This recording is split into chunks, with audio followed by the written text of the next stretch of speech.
Obbo, shunisi yetmay turuvdi endi.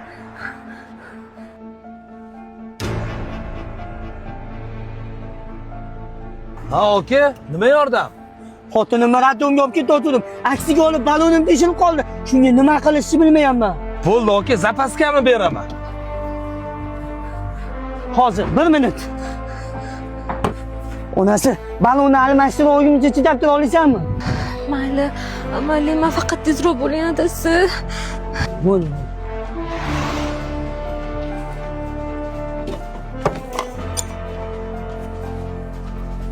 Bo'ldi aka.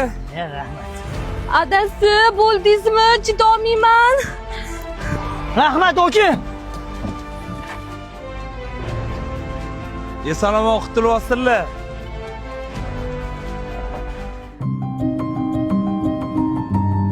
Nima esalladi? Diska balonlar bozordan arzon?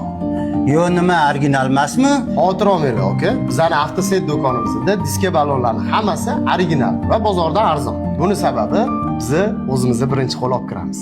Bo'ldi, ani tanlagan balonimni taqib berishlari bilan ish bo'ladi. Balonni o'zini pulini to'lasangiz, bizda qo'yib berish xizmatlarimiz tekin okajon.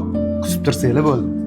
Keling aka. Assalomu alaykum. Ukaninglar tavsiya qilishgan endi sizlardan balon olib bo'lib to'lasa bo'lar ekan. Bizda faqat balonlar emas, diskalarni ham bo'lib to'lashga olsangiz bo'ladi. Tanlab turavering aka. Uzr, a? Alo. Aka, tabriklar jiyanli bo'ldingiz.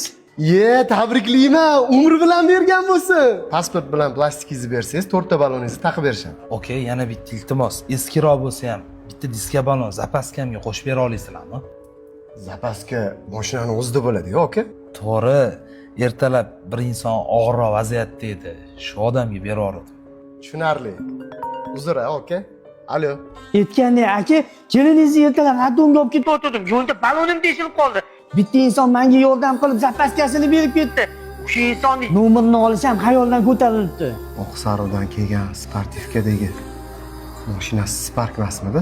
Ha, siz qayerdan bilasiz? Bo'ldi ukan. Balonlar o'zini egasini topdi. Okajon, buni menga bering. Balonlar avtoset do'konidan sizga sovg'a. Tushunmadim aka. Nimaga?